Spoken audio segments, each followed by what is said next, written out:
Alright, if you're watching this, great. I'm doing a video on the Valken ASL Mod M, so this is one of our rentals we have at our field. I went through and I teched everything a couple months ago for the grand opening at Bloomingdale Airsoft. Owner came up to me and asked me if I could take a look at this one in particular. The issue was it shoots about 30 feet and then BBs curve straight down, so for me that's a couple of things. It's either an air compression issue or a hop-up issue. I'm just going to go right in and take a look at the hop-up. First thing I got to do is I got to separate the upper and lower receiver. Just going to use a punch and my hammer to do that. Take out the receiver pin.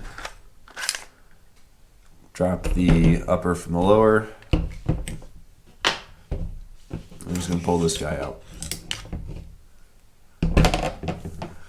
So your hop-up unit, I noticed that with the Valken ASLs in particular, especially all the rentals, there's an issue where there's some kind of white film, and you can see it on camera here.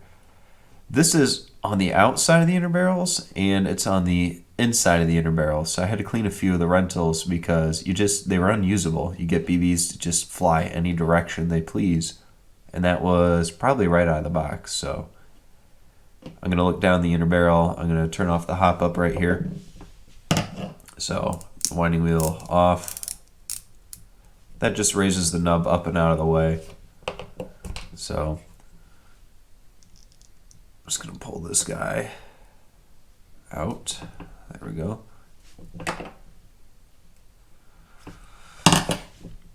Alright, so a little bit of wear on the outside right there. I did just pull it out, so you know it is what it is. On the inside, I'm not really seeing much. So what I'm looking for, let me grab a pick to point. What I'm looking for is this dimpled area right there. It's on the center of this ridge here.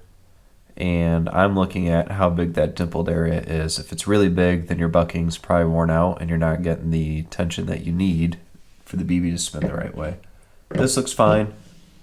Bucking looks fine. The lip edge right here, I'm looking to see if there's any rips or tears. Nothing that I can see that jumps out to me. Nothing crazy. Gonna look into it. Again, a little dirty, but most of this is around the inner barrel, so not an issue. So the next thing I'm going to check is I'm going to check the inner barrel. So if you're not familiar with how to look down your inner barrel to see if it's clean, it's real easy. Pretend for a second that this is me looking down the inner barrel, right? So this is a circle, but in real life it would be a cylinder like that. Hold the inner barrel up to a light, see if it's dirty. Dirt will show up as little fuzzies or other things on the sheen or the mirror of the inner barrel, and that's when you know it's time to clean it. So looking at this, looks pretty clean. I have zero complaints. So honestly, it looks like it hasn't even been used since I cleaned it last. If it's not a barrel issue and it's not a bucking issue, one of the other things I'm going to check is my compression on the gearbox. So I'm just going to put a 7.4 Titan battery into it. It's one of the rental batteries, so it's the exact battery a customer would use. Yeah, we use Titan 7.4s at the field. So one of the things I'm checking for is I want to check and make sure that my piston, when it retracts all the way back every time I pull the trigger, that it comes all the way back here. That tells me that the piston is hopefully not missing any teeth.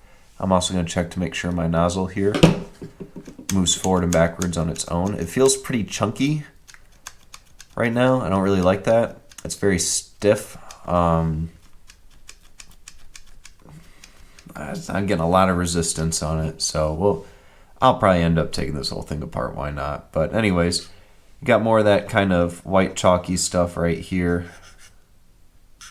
But yeah, we're just going to fire it, and I'm going to look for the piston. Classic Chinesium green. Oh yeah, oh, there we go, half cycle. All right, so I'm gonna release that guy. Perfect. Not really seeing anything, sounds pretty weak though. I'm gonna open it up and just take a look. I did notice right here, as we were shooting, the cylinder moves. That's quite a bit of play in the cylinder. So I think the O-ring is just going. But we'll just take this apart, we'll get it done, we'll get it out of the way with. So there's no lube in this thing. China, what are you doing? This thing is bone dry. Oh, there's some lube.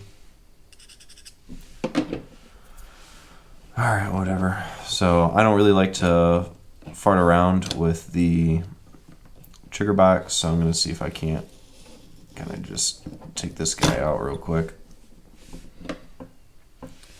Piston head, pretty dirty. In fact, it looks like there should be something on here. It is deformed, so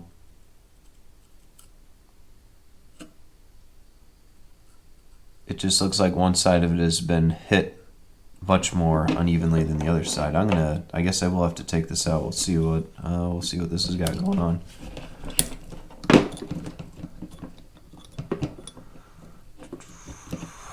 Let's see, what do we got here? Boom.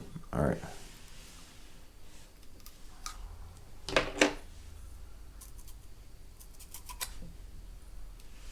Oh, piece of plastic came out. All right. This thing is just terribly dirty. So I'm going to get it cleaned up. I'm going to wipe it down real quick. This O-ring is shot. I don't know if you could tell, but there's pieces of rubber coming off all along the O-ring. So it's done. It's toast. No lube on this. So my guess is dirt got in the Hopup unit or rubber from this falling apart. And that was that.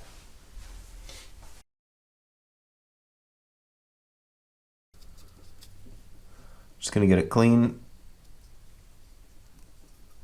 Perfect.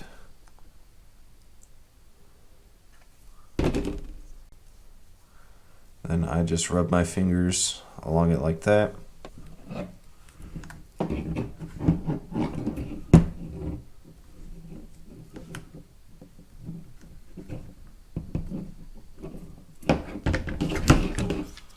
All right, the test.